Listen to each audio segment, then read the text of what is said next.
Hello everybody, this is AJ the Movie Owl back again. Thank you for watching my videos. Now before I begin, why don't you consider subscribing, pressing the like button, leaving me a message, I'll be sure to get back to you, all that. So yeah, I'm going to do a review now. I've just finished watching The Tomorrow War with Chris Pratt. Chris Pratt, Yvonne Strahovski, J.K. Simmons, and a wealth of other individuals who I may have seen something or may not. So, anyway, the film is directed by a fella called Chris McKay. He's only got one other directing credit to his name outside of TV stuff, that being Batman, the Batman Lego movie. He was an editor also on the first Lego movie, again with Chris Pratt in the main starring role of that. The film is written by a fella called Zach Dean, who only has 2 prior writing credits to his name. Stuff I couldn't tell you what it is, but there you go. So like I said, the film stars Chris Pratt, who we all know as Star-Lord in Guardians of the Galaxy and the MCU. Also Jurassic World. Yeah, Yvonne Strahovski, great actress.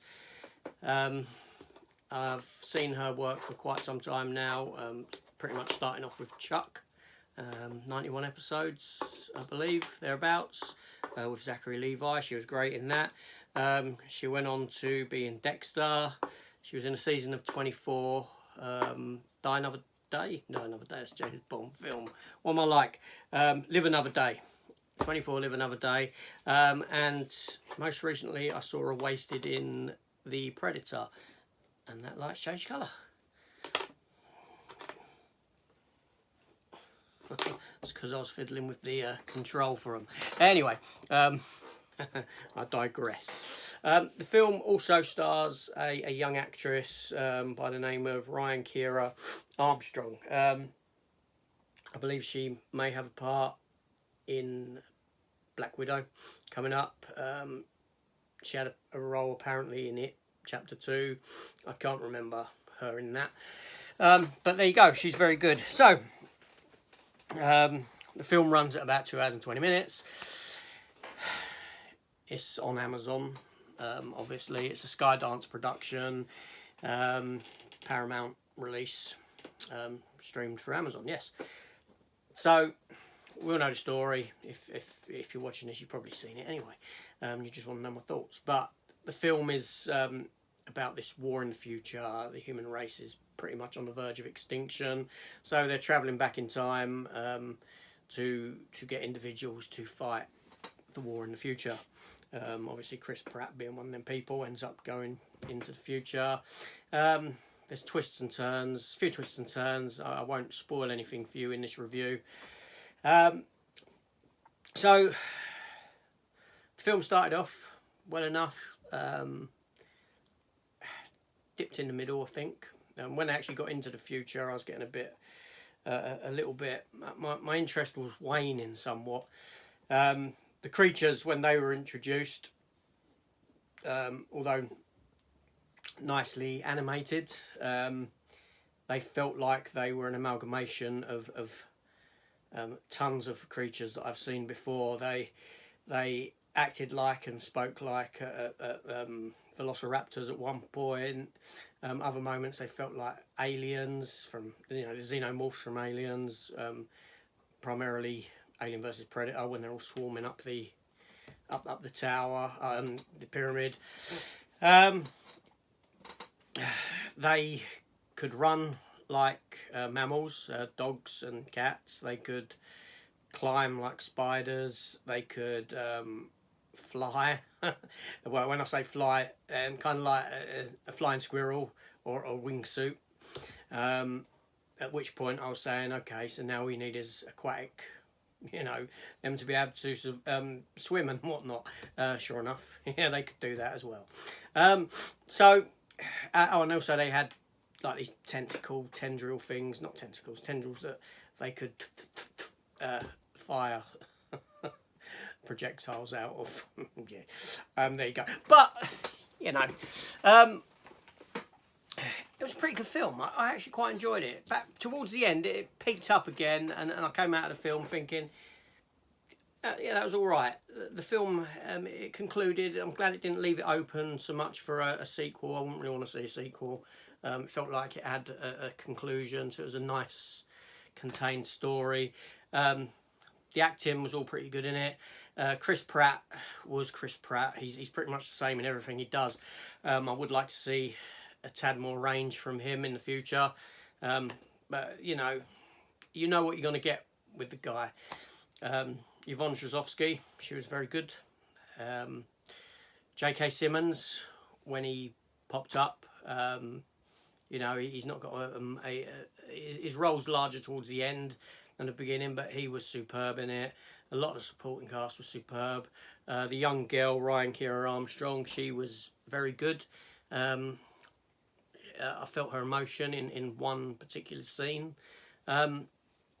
Yeah, as production values go, the film looked great. The effects were really good. I was quite impressed at certain moments. Although I did feel like I'd seen it all before. I don't know if that's because of the CGI or just because the film had a lot of similarities to other films. I don't know if that's a good thing or if that's a bad thing. Yeah, it's probably a bad thing. You know, there isn't much originality now, is there? Things always steal from other things. So at times I was thinking Starship Troopers. Like I said, I was thinking Aliens. It's The Thing from Another World. There's just, yeah. I don't know what to expect. Very rare do I see something that actually feels original, and it gives me that wow factor. Although this was a really enjoyable film. Would I watch it again? Yes, I would watch it again. Like I said, there was a bit of a lull in the middle. I kind of, when he did get into the future, I did start losing it a bit. But then it came back towards the end, so it was very much like that. The other good thing about the film is where time travel's concerned, I start to ask myself a lot of questions, primarily stuff like, well, okay, well, if you're taking people to the future to fight this war, then ain't you decimating the numbers of people on Earth now, and in turn wiping out humanity as you go into the future through people being born and all this? Those sort of questions were answered, which I was happy about.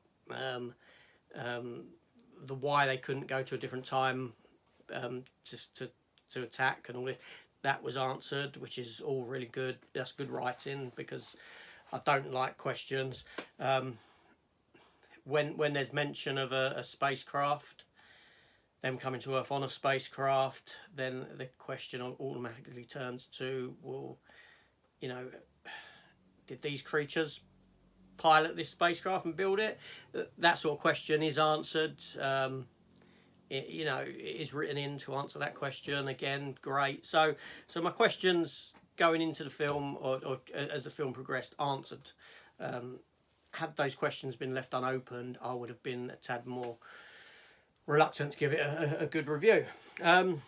So like I do with all my films, I'm not going to give it a rating out of 10, because, you know, if I was to give this a number out of 10, and then in 6 months' time give another film that, you know, the same sort of number but that is severely worse in quality, which tends to happen when you're only giving 1 to 10s, people get on you, and I'm not. But it's based on, do I recommend you watch the film? And I would say yes.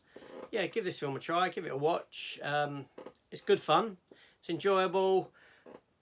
Production values are there. The directing is on point. I couldn't criticise Chris McKay's direction. Sometimes it felt a bit, you know, standard directing, but other scenes had good shots and that. So yeah, this one will be a thumbs up from me. I recommend give it a watch. I know a lot of people have seen it, because I would have watched it yesterday and reviewed it, but I couldn't because I had to watch something else. So, what are your thoughts on the film? Did you enjoy the film? Didn't you enjoy the film? Give me your reasons why.